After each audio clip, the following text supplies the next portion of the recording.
بس خفة الدم المصرية ما بتنتهيش. السادة الحضور الموجودين معانا داخل مسرح ريفولي وجوائز 4 جوائز قيمة كل منها $50. ومعكم أيضا مراجي سعيد في فقرة فتاوى الصيام، ويجيب على تساؤلات حضراتكم دكتور إسماعيل الدفتار.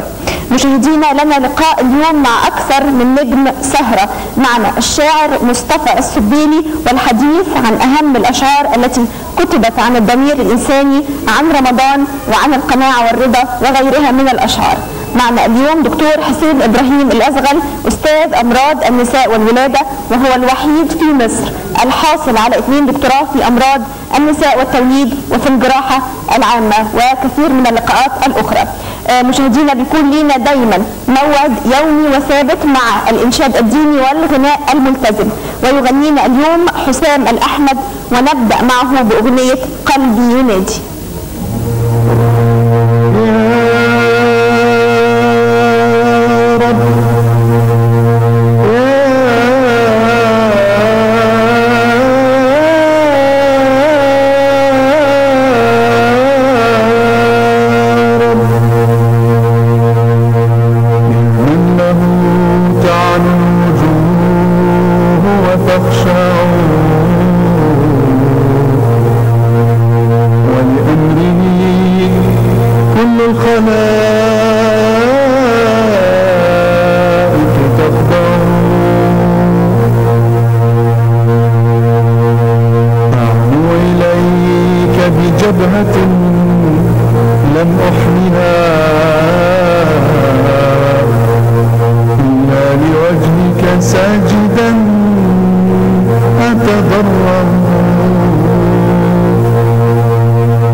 مشاهدينا على الهواء مباشرة، وأول لقاء اليوم هيكون مع الأستاذ الشاعر مصطفى السبيلي، عضو اتحاد الكتاب المصريين، وهو صاحب العديد من الأغنيات المتميزة لكثير من مشاهير الطرب في العالم العربي، عضو الجمعية العالمية للمؤلفين والملحنين بباريس.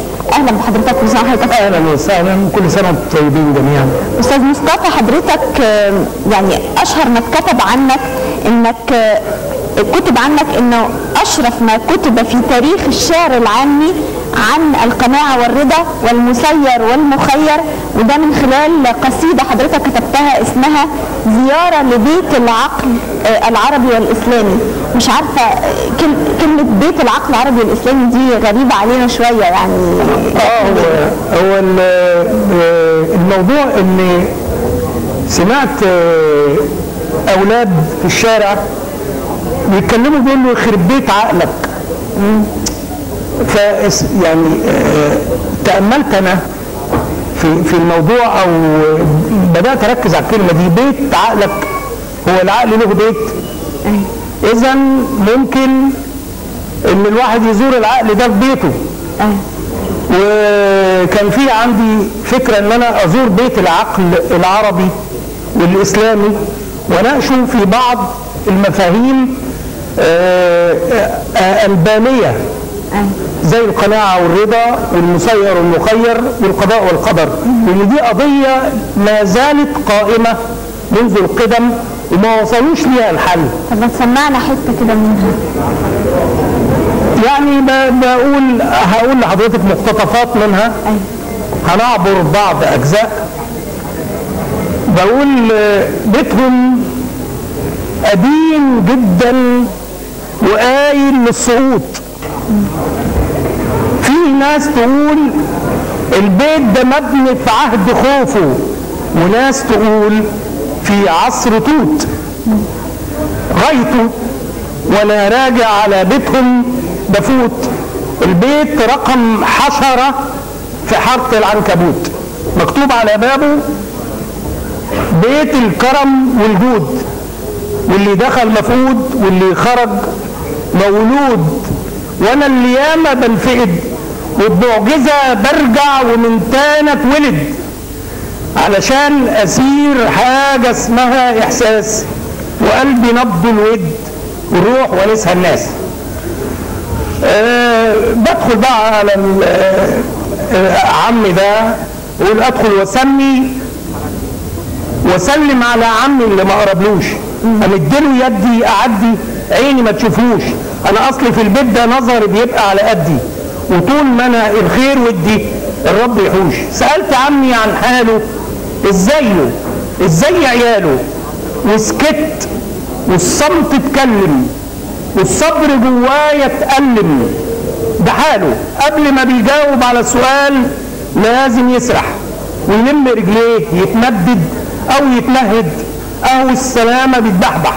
القصد الراجل جاوب، وتقولش يعني ان الكلام كل انحشر جواه مره واحده طلع في وقت ما تتاوب وقال لي رضا، وكانه لف وجاب الكلمه من على رف وحروفها من كتر الغبار العف بتستغيث بالمنفضه كلمه رضا، وقال صحيح احنا غلابه حبتين لكن قدر يا ابني ومستور على الجبين، طول عمرنا عايشين وراضيين بالقضاء، الحمد لله فيه قناعه وفيه رضا.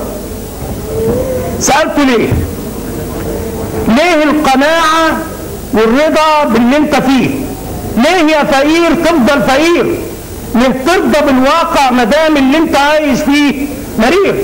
قال لي قناعه. قلت ده برضه كلام. قال يا سلام، حتى القناعه والرضا صبحوا على ايامكم حرام.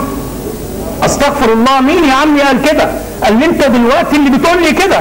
قلت القناعه شيء بيترعرع في باطن كل مؤمن واهب الروح والجسد لله وما ملكت يداه.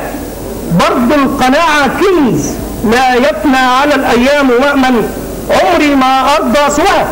بس القناعه تبقى ما بيننا وبين الله، نقنع بقدره ونرضى يا عم بقضاءه.